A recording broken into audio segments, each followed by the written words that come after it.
د سرسایې باره کې مکمل ویډیو. السلام علیکم ورحمت الله وبرکاتہ. ملګرو امید کوم چې ښه به روغ جوړ به وروړو.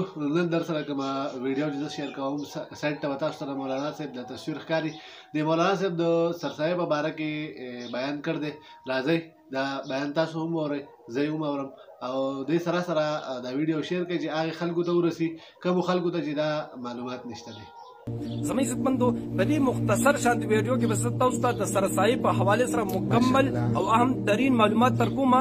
برای کرم هر مسلمان دا ویډیو وګورئ زموږ عزتمندو او د سبب په نیت باندې مخکې شیر کړئ چې ټول مسلمانانو ته ورسیږي او تاسو ته دعاګانې کوي. ښه زموږ عزتمندو په دې ویډیو کې به د سرسایې په حوالې سره انشاءالله څلور خبرې کوو. ښه لومړنۍ خبره به دا وي چې سرسایه دا ځل څونه ده. دویمه خبره به دا وي چې سرسایه کله ورکول پکار دی. درېمه خبره سرسایه په چا لازم ده او چاته به ورکړي.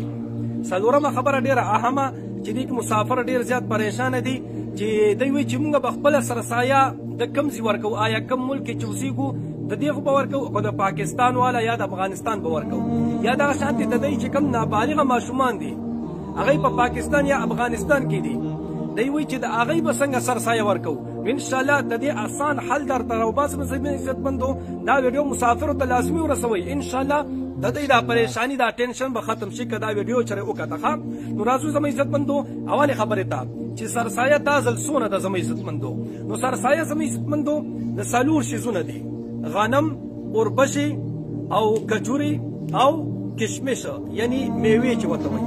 دا څلور شیزونه دي. د دې د قیمت معلومول دي هر ځای کې. غنم څونه دي او دا نور شیزونه څونه دي. زموږ عزتمندو غنم چې دی که نه پوکم 2 سیره پوکم 2 سیره غنمو قیمت تاسو معلوم کړئ په خپل ځای کې، په خپل کلي کې، په خپله علاقه کې چې د پوکم 2 سیره غنمو څه قیمت و. بس دغه سرسایه ده. عموما خلکو ریټ معلوم کړی دی د غنمو چې د غنم پوکم 2 سیره غنمو قیمت 1.5 روپۍ دی. بعضې ځایونو کې 140 دی، بعضې ځایونو کې 130 دی. بس تاسو ځایونو کې چې کوم وي خو احتیاطاً بس بهتره خبره دا ده چې پاکستان والا کوم دی که نه افغانستان والا خپل قیمت معلوم کړي. هغې معذرت غواړم ما ته اوس ریټ معلومات نشته چې افغانستان کې څه قیمت چلیږي، خو پاکستان کې د غنمو عموما قیمت دا چلیږي 1.5 روپۍ. نو د یو انسان سرسایه ده 1.5 روپۍ. ښه صحیح شوه. ښه اوس دا نور چیزونه چې کوم دی کجورې او داسې اوربشې او کشمش یعنی میوې دا چې دي دا 3.5 کیلو دي. ښه 3 سیره او نیم سیره 3.5 سیره دي. د دې چې بیا څه قیمت دي دا تاسو معلوم کړئ. دغه سرسایه به بیا ورکوئ. ښه د 3.5 سیره کجورو یا 3.5 سیره اوربشې یا 3.5 سیره میوې کشمش چې ورته وایي د دغه قیمت چې څه وي بس دا سرسایه ده ستاسو. صحیح شوه. که هغه بهر ملک کې وي، که پاکستان کې وي، که افغانستان کې وي، د دې قیمت معلوم کوي بس دغه سرسایه ده. صحیح شوه. د یو انسان په سر. صحیح شو. اوس سرسایه کله ورکول پکار دي دا ډېره اهم ترینه خبره ده زموږ عزتمندو. سرسایه اصل وخت خو چې د اختر ورځ ده زموږ عزتمندو، خو نن سبا بهتره خبره دا ده مفتیانو صاحبانو دا فتوا ورکړې ده چې د اختر نه 10 یا 15 ورځې مخکې ورکول پکار دی، ځکه چې کومو غریبانانو ته ورکوئ چې د هغه هم پیسه وشي که نه بالبچ دپاره کپړې واخلي یا نور څه واخلي زموږ عزتمندو. نو اختر نه 10 یا 15 ورځې مخکې ورکول پکار دی. صحیح شوه. درېیمه خبره سرسایه په چا لازم ده. چا سره چې په چا چې زکات لازم دی په دې سرسایه هم لازمه ده. صحیح شوه. لنډه خبره چې چا سره د زکات نصاب برابر یعنی 80,000 پیسې یا دغه شانتې 1.5 تولې سونه یا دغه شانتې 2.50 تولې چاندي. صحیح شو. یا د دې قیمت یا دغه شانتې چا سره 1 توله سونه ده، 1 توله سره زر دی، خو لیکن پیسې ورسره دي 100 روپۍ ورسره موجود دي. بس اتومیټک دا سونه چې ده دا به دې پیسو ته راوړي. چې چا سره 1 توله سونه هم ده او ورسره 100 روپۍ هم راغلي بس په ده زکات هم لازم دی، سرسایه هم پې لازمه ده. صحیح شوه. دا دواړه خبرې. او چا سره چې زکات نصاب نه دی برابر یعنی پیسې ورسره نشته دی او 80,000 روپۍ ورسره نشته دی یا دا شانتې سونه یا چاندي ورسره د سره شته دی نه، نو دغه خلک په سرسایه اخلي یعنی دوی ته به ورکوي دا غریبانان دي. صحیح شوه. ښه جي اوس ټولو نه اخري او اهم ترین خبرې ته راځو چې د دې د وجې نه مسافر ډېر زیات پریشانه دي. مسافر ډیر زیات میسجونه کوي چې موږ به خپل سرسایه د کوم ملک والا ورکو، آیا کوم ملک کې چې پاتې کیږو د دې سرسایه به ورکو او کنه د خپل اصل وطن یعنی پاکستان یا افغانستان د دې به ورکو، او چې زموږ وای کوم نابالغ ماشومان په پاکستان یا افغانستان کې موجود دي د دغه ماشومانو نابالغ ماشومانو د دې سرسایه به د کوم ملک والا ورکو، آیا پاکستان یا افغانستان به ورکو کنه مونږ چې وای کوم ملک کې پاتې کیږو د دې به ورکو.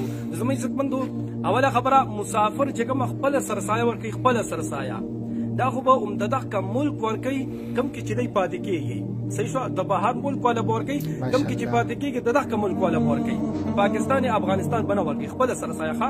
اوس چې د دې کوم نابالغ ماشومان دي او هغه په پاکستان کې موجود دي یا په افغانستان کې موجود دي د دې سرسایه به د کوم ملک والا ورکوي. نو زموږ عزتمندو لیکن بهتره خبره خدا ده چې دا خپلار چې کوم ملک کې پاتې کیږي دغه کسی ورکي، دا بهتره خبره ده، صرف خال لازمي نه ده. نو بهتره خبره دا ده ځکه چې په دې نابالغ ماشومان خپل سرسایه نشته دی، د دې سرسایه په پلار لازمه ده. ظاهره خبره ده چې پلار کوم ځای کې دغه کې ورکي، خو لیکن دا خبره لازمي نه ده. بعضي مسافر بیا ډیر زیات پریشان وي چې زمونږ خو دومره وس نشته دی، دومره طاقت مو نشته دی، یو خوا قرضونه دي او یو خوا مال خال سره نشته دی، او چې د دې نابالغ ماشومان سرسایه هم زه ورکم او خپل هم ورکم، بس موږ سره خو یا پیسې ختمې شوې، نیم په نیمه تنخواه خو بیا دی کیږي. زموږ عزتمندو دا لازمي خبره نه ده. دا کوم چې ستاسو نابالغ ماشومان دي کنه د دې پاکستان کې دي افغانستان کې دي، د پاکستان یا افغانستان والا هم ورکول شي، پاکستان سرسایه د افغانستان سرسایه هم ورکول شي د نابالغ ماشومانو په سر باندې، صحیح شو. هیڅ ټینشن نشته دی پکې. دا بعض خلکو هسې بس پریشانۍ جوړې کړې دي چې مسافر به د خپل نابالغ ماشومانو سرسایه د دغه ملک والا ورکوي او خبره پې لازمي کړي. زموږ عزتمندو دا غلطه خبره ده، ګورئ لازمي نه ده، ګورئ بهتره خبره ده چې ورکړي، خو لیکن لازمي نه ده. که دوی بیا دا خبره کوي که نه چېرې مسافر که دوی وایي چې موږ ته دې دا بهتر ثواب ملو شي، هم چې موږ کوم ځای کې پاتې کیږو او ماشومان مو پاکستان یا افغانستان کې دي سرسایه هم بهتره ورکو او پیسې هم دې رانه لږې لاړې شي، نو بیا به دې څه کوي زموږ عزتمندو د دې لپاره یو آسان ترین حل کوي دی چې په کوم ملک کې پاتې کیږي که نه او بال بچې په پاکستان یا په افغانستان کې دی، نو که چېرې د قیمت په حوالې سره دی ورکوي پاکستان کې د خپل ملک والا سرسایه کوم کې چې پاتې کیږي مسافر چې قیمت په حوالې سره ورکوي بیا خو به هماغسې والا ورکوي.